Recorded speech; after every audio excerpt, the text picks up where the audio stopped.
All right. Good morning, tribe, and welcome to the Donut Shop at the beginning of the world. I am your host, Dr. Mark Merriweather Vorderbruggen, broadcasting to you live again from the front porch. It's another foggy morning, and all the furniture in the back patio are coated with dew, and I didn't feel like spending the day in wet pants. So here we are. Hey, good morning, Joe. Good morning, Sherry.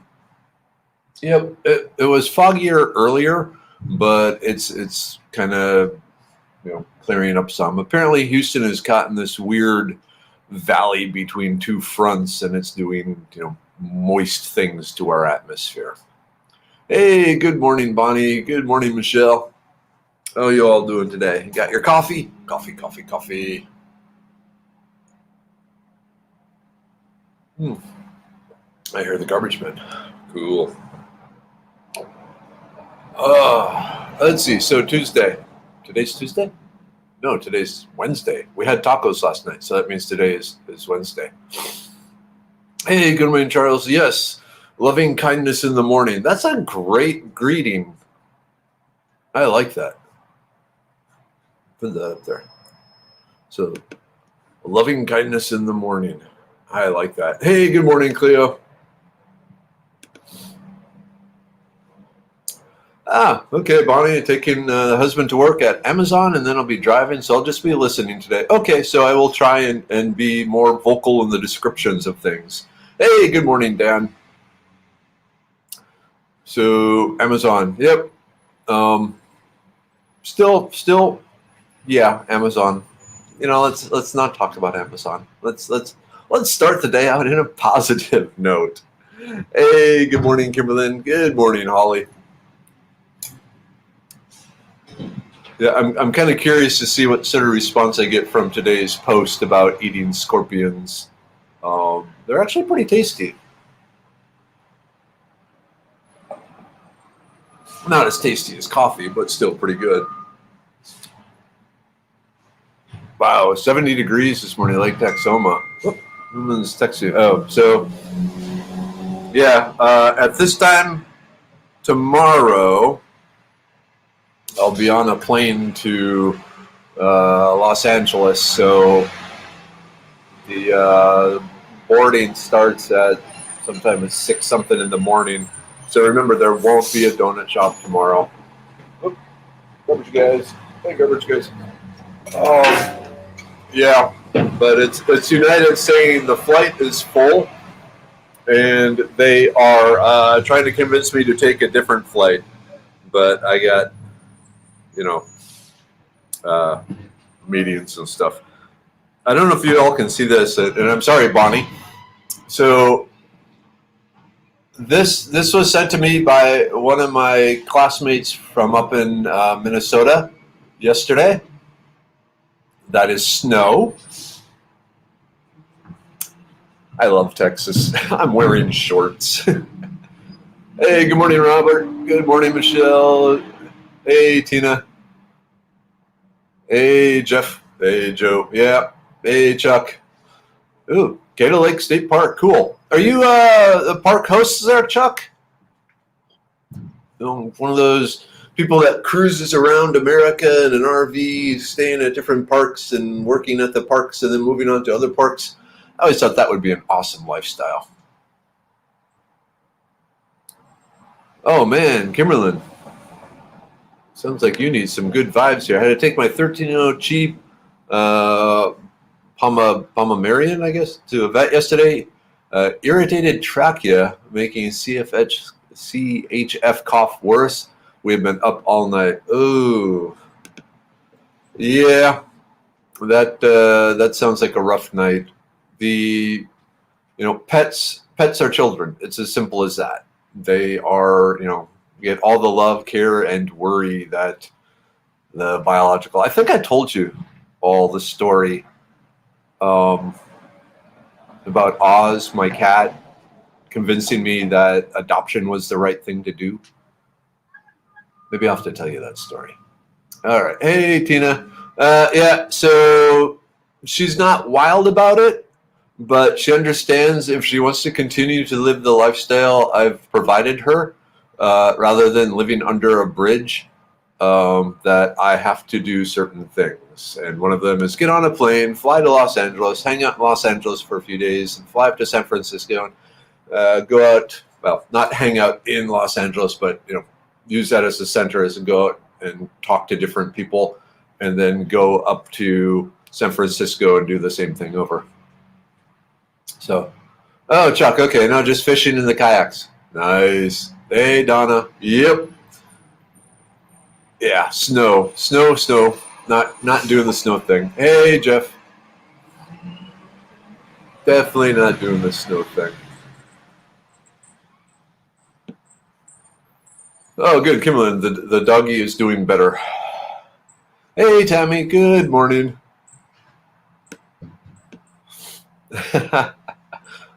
Oh, whoops. Kimberlyn, yes. Okay, cool. For maybe some new people, I'll give a recap here. Oh, good, Tina. The donkey is back home and doing well. Thank you. I'm glad we have an update on that. And then, so the other donkey is kind of relaxing some and not freaking out because she misses the other donkey. Some of it was a Daisy or... Yeah. I have no experience with donkeys, but they look like an interesting creature. Okay, so for recap, I mentioned the whole Oz thing and the cat and adoption and all that. So just in case you didn't realize, and it's pretty hard to believe actually, but it is true. Both our daughters are adopted. They're their soul was given to us, but their bodies were given to someone else before we got them. But anyway, so when we found out that had the fertility issues and all that, and we were discussing different things we could do to get kids. Adoption was one of them, and I was thinking,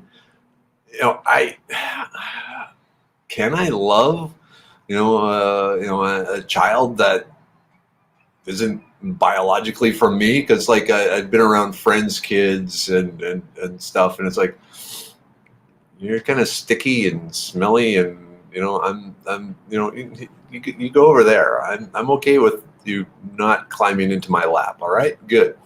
And so when I'm faced with big life things like that, it's time to pray. And so I'm praying and so forth. And then our cat Oz was the most beautiful, most perfect cat in the world, except for an issue with peeing.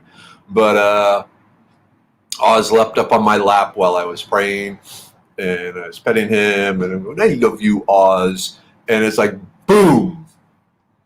I love this cat so much, and it's not even human. Of course, I'll be able to love humans. So I went over to Mrs. Weather and said, "Let's do it. Let's start the process." And by start the process, I mean we actually had to wait another 3 years for her to turn 30, but because that was the rules with the Chinese adoption. But anyway, so there you go. So yeah, love of pets convinced me that I can actually love humans too. Ugh.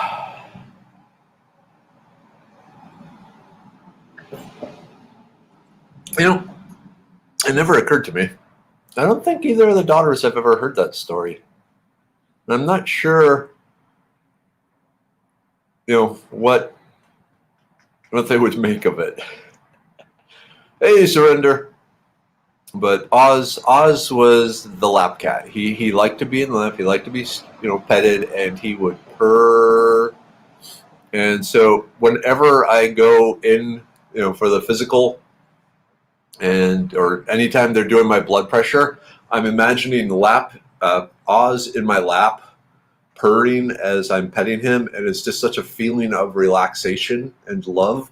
And I think my blood pressure just goes doosh down. So, hey, Lori. I can fall in love with any baby or animal I hold within minutes. I can believe it. What's the inscription on the bottom of the stein? It's actually a handcrafted American heritage commemorative stein designed by Eldar Cubist, made by world famous ceramite in Brazil, 1981. So it's just saying who the designer and where it was made. So it's like some sort of commemorative stein.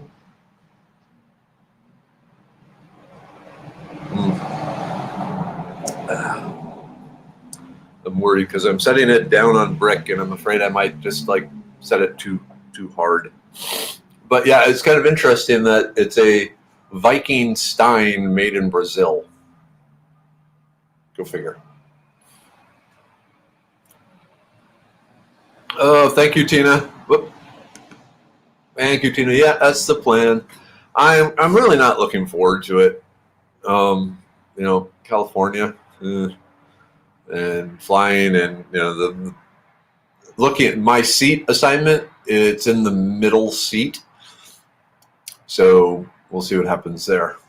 But to upgrade would be another $50, and so right now the company doesn't have that, so we'll just scrunch. Oh well.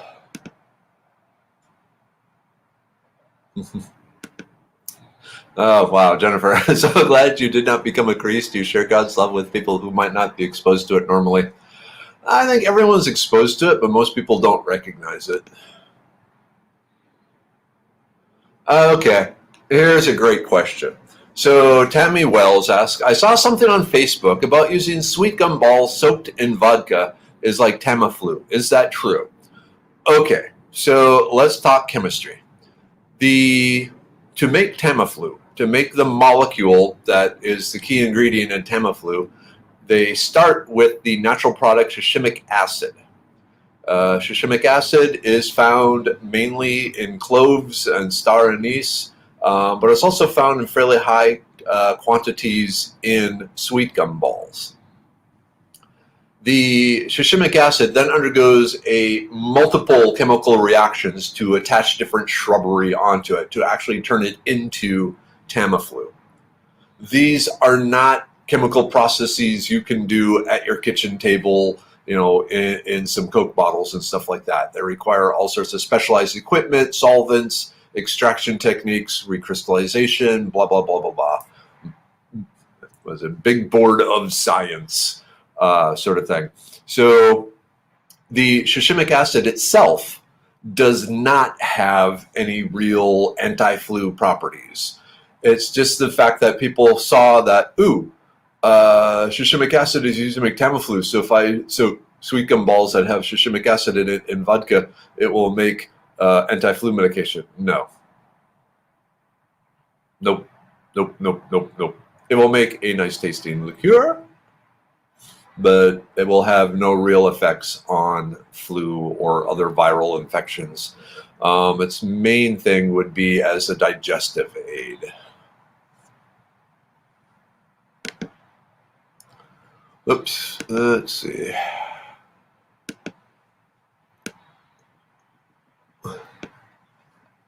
See, this is why I love my life, because I have friends that say, hey, I gotta run, I gotta go medicate my donkey. I never expected to have a life where that would be a perfectly normal way to end a conversation.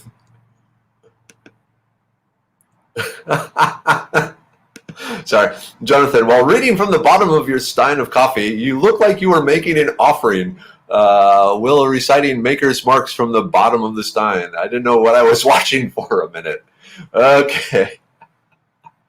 Yeah, just someone wanted to know what was written on the bottom of the stein. And it's just like who the maker was and where it was made. Much more important, what is in the stein, and it's just coffee.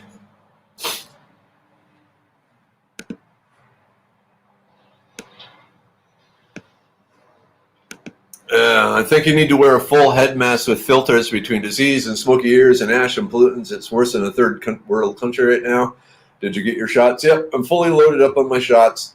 The kind of interesting. So we planned this trip months ago and got the hotel rooms, and then came through that because of the 60-some thousand people displaced by the wildfires up there, the hotels were filling up, and so the hotels would say, "Hey, do you really need these rooms, or can we, give them to other people?" And it's like, "No, we need those." So, kind of lucky there. If we had waited, and just figured, when we get there, we'll find a hotel or something, which is not my style. We might have been out of luck because all the hotel rooms are taken.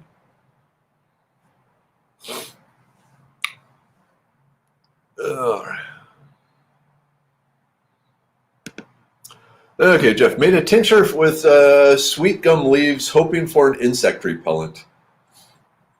Let us know how that works. I got to tell you, I'd be surprised if it worked as an insect repellent. You never know, but there's no record of the sweet gum leaves being used to repel insects. But like I said, who knows? Who knows? It's worth trying.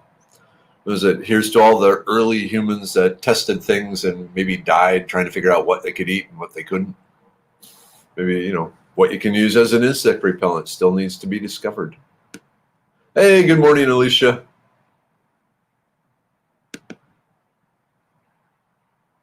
Hey, Wayne. Good morning, Wayne. It's been a while. Sherry, yep, I got the immune pill, I got Jesus, and I got, good vibrations from the universe. So, all right, this is going to sound weird. I got allergies. So, is Dad here yet? Hey, Dad, are you here? I haven't seen Dad. But, so, one of the things Dad kind of complains about sometimes, in dad complaint type manner, is one of the problems with getting really old is you outlive all your friends, and then you end up having a really small funeral where no one shows up because there's no one left to show up, except for basically, family. As opposed to, when you die young, the church is filled with people, and I'm thinking, well, you know what? That's I'm okay with an empty church, but in a funeral, I've been thinking, and so. And I'm trying to decide how to say it. I'm pretty sure that I'm going to live a long time. I'm going to live, let's put it this way. I'm pretty sure I'm going to live long enough to be forgotten. So be it. There was a very famous, semi-famous, pre-internet famous Texas, Houston area forager by the name of Carmen Stahl, who is like the godfather of wild edibles in Houston, and he worked with the Houston Park system and all this stuff. There's a nature preserve named after him. It's absolutely beautiful. He wrote several books on Texas plants. I was blessed to have been able to spend time with him several times, and just a sweet, kind, loving, giant, wonderful, knowledgeable man, who then ended up basically dying alone in a hotel room or in a nursing home in California. I guess like some of his kids moved out there. He, moved out to be by them, ended up in a nursing home after different health things, and basically died alone. And for some reason, I can't help but think, yeah, man, that's probably my fate too. And so be it. I'm going to do what I can now to help the world. That's always fun, trying to make the world a better place. Why not? What else am I got to do with my life? And then when it's time, I'll be forgotten, and that's okay. Because there's if you look through mankind, very few people got remembered, and most of the people who are remembered often are not remembered for good reasons, or those who were remembered for good reasons eventually start becoming remembered for bad reasons. What's the saying? If you're the hero long enough, you become the villain. So, whatever. Sorry, this is kind of a weird discussion this morning. I apologize for that.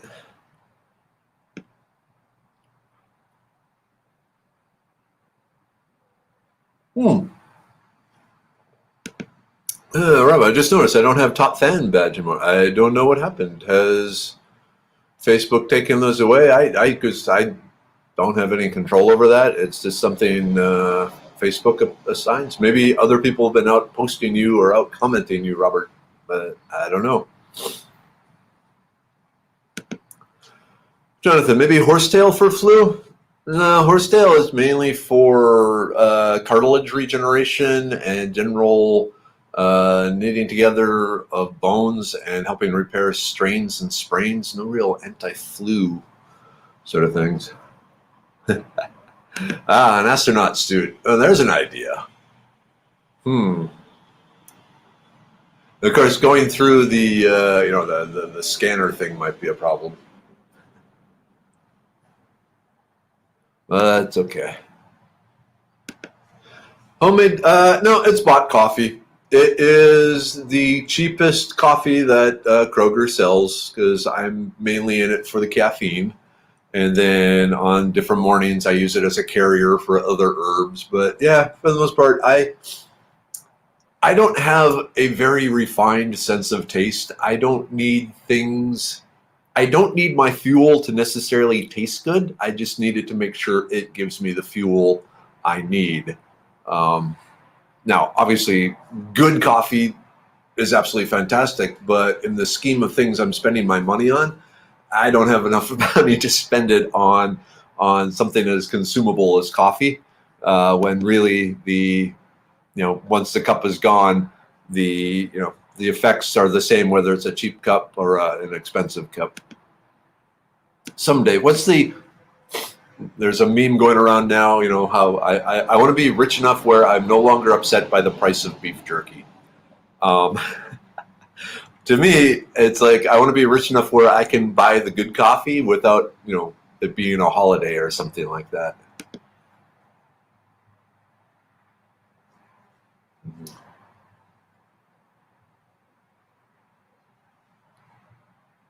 Mm-hmm.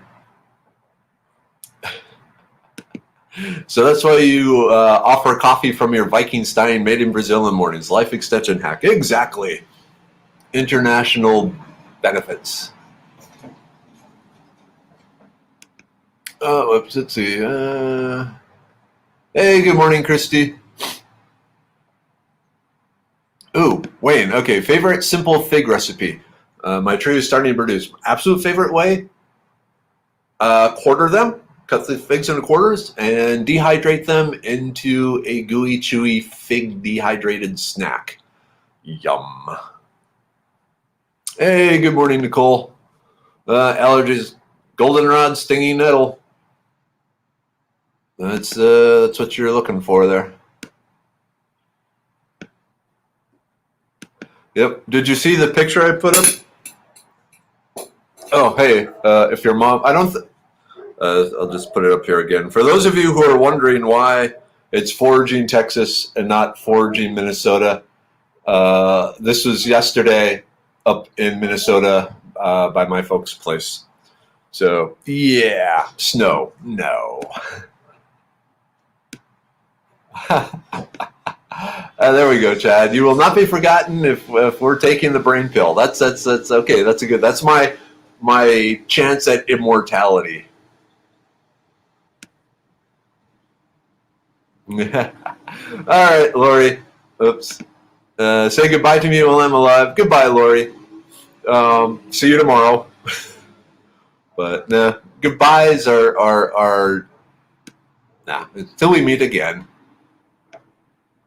Oh, so the other thing, I can share this plan with you because you all keep it a secret. So I've already arranged with my nephews that at some point, if they receive an email, a telegram, whatever, a note that simply says swordfish. It means they now have to assemble, come to whatever nursing home I'm at, smuggle me out of said nursing home, and take me off into the woods, and then just leave me there. And that is the plan. Rather than if I'm, stuck in a nursing home and, the quality of your life is down, you know what? Take me out in the woods. We're good. You know what? Did I just implement them in murder? Yeah, forget I said that.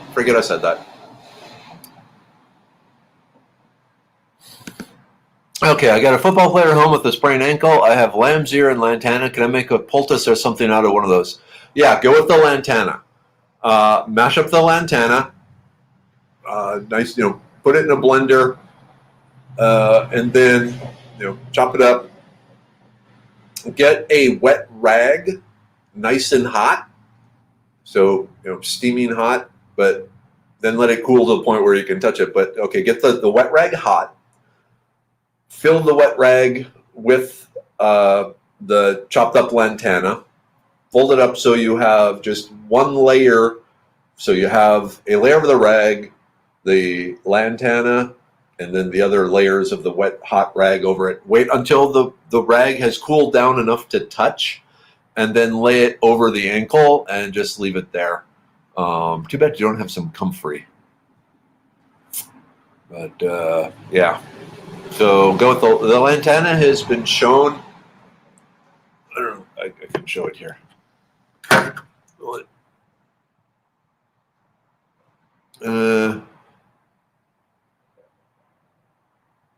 You can kind of see the scar here. But yeah, from the bike crash a couple of weeks ago, when I tore up my knee, the lantana helped it heal beautifully. So there's that. Dina, I wonder what happened to him. Do you happen to know where to find his cookbook? For a while, the cookbook was still available online.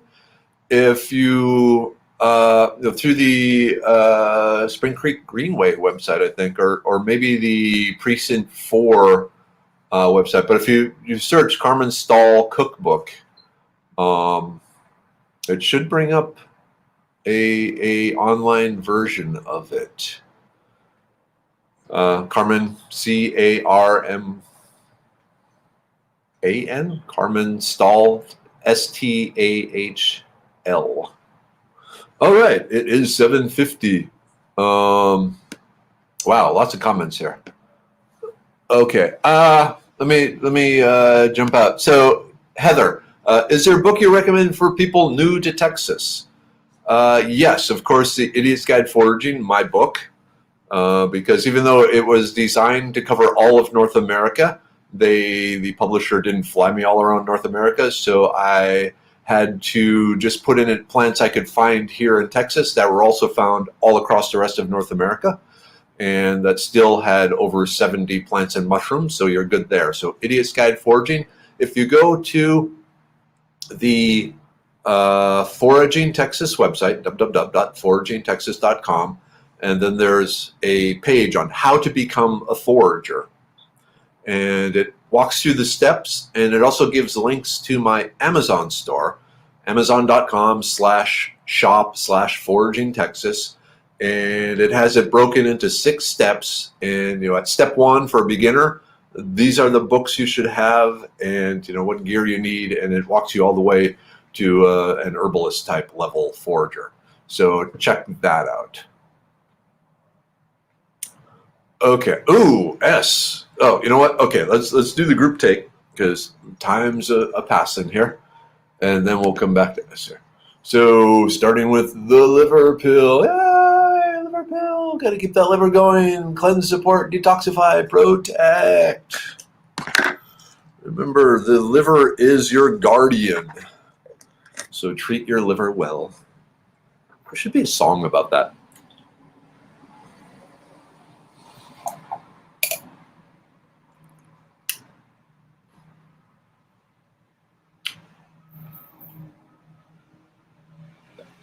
All right. The brain pill. Memory, focus, mental clarity, attention. Attention! Oops.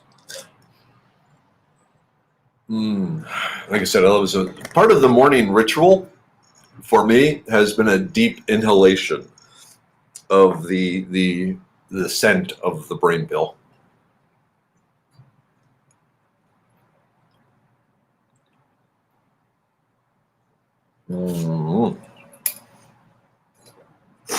And of course, right now, and especially before getting on a plane with a bunch of people, focus. The immune pill.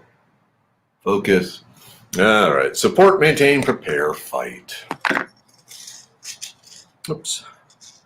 Remember, do not eat the silica gel packet.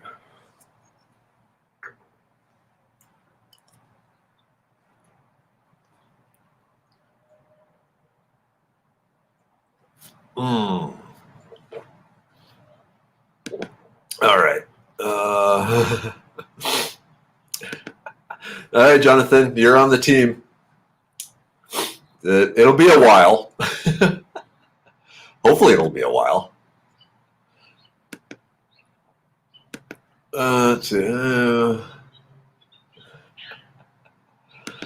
Sherry, yeah, I need to add sage to my coffee this morning. Learning hard lesson. Don't run out of brain pill again. Remember now, but the subscribe and save for the brain pill is available, so you can have it delivered every, 30 days.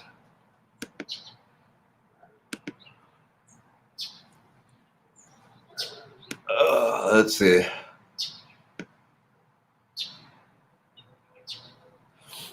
All right. Wow. Lots of comments here. I may not be able to answer. So there was S. Where is S? S stepped on a nail and packed it with self-heal. Yeah, that's a good start. But also definitely, if you haven't had a tetanus shot, don't forget a tetanus shot, because tetanus is not something to mess around with.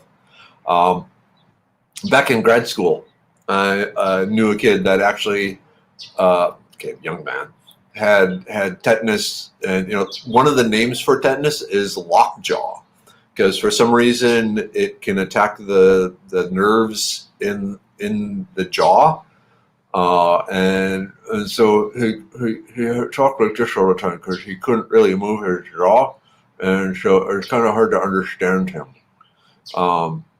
Yeah, so don't mess with tetanus, as it still exists.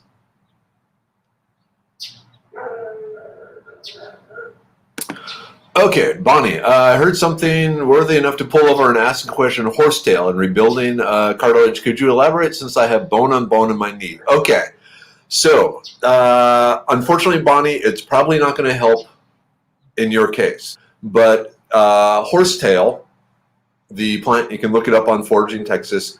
It is loaded with the precursor molecule that goes into rebuilding cartilage and ligaments, or the body uses to build cartilage and ligaments, the tough, stringy stuff. And so it has a long history shown by science, supports this, that tea made from the horsetail, or even poultices, if it's a near surface sprain or strain. Sorry, my nose is going crazy out here with the. So a tea or a poultice basically floods the body with the compounds needed by the body to repair damaged cartilage and tendons and ligaments. The problem is it only works for a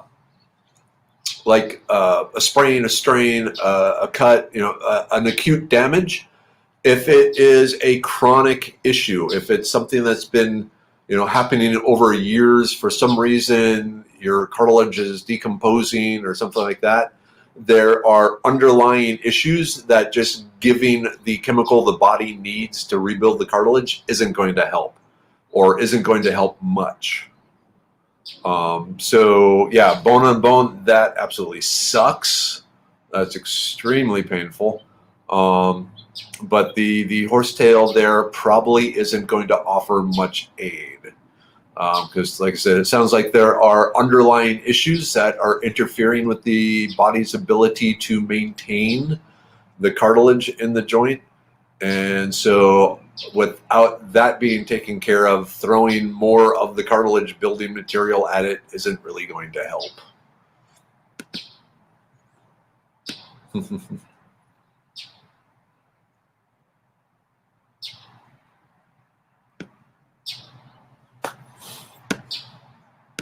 Yep. For those of you into winter survival, Jonathan is absolutely right. You want to melt the snow. You want to, you don't eat snow to rehydrate because it's going to suck the calories out of your body. So you're going to end up, starving to death really quick, and you won't have the calories you need to maintain your body temperature. So,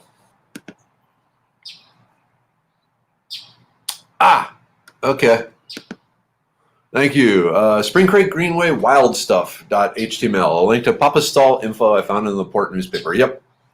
That would be the place to start. And I thought they had on that page, they may have a link if you click on one of the pictures to his cookbook.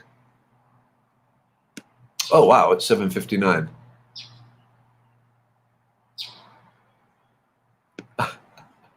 Oh man, Joe. So I got Facebook jail because someone posted putting a cast iron pan in a dishwasher, and I told them they would die slow horrors death, and Facebook said it was a hate post. But it's true. Yeah. Cast iron. I love my cast iron, but yeah, don't ever put it in the dishwasher. That is one of the fundamental obscenities of the universe. Hey, good morning. Let's see, Cajun Diego's, dude. How you doing? Oh, okay. Sorry, crew. It is 8 o'clock. Wow. So it's going to be like 4 days till I see you again. That sucks. I might, if I'm sitting at a hotel room in Los Angeles or something and bored, maybe I'll go live there. But for now, as the most excellent scholars Bill and Ted say, be excellent to each other, especially nowadays. I've said it before, and I'll say it again, that in the end, you're not judged on how you treated the people you love. You're judged on how you treated the people you disagree with.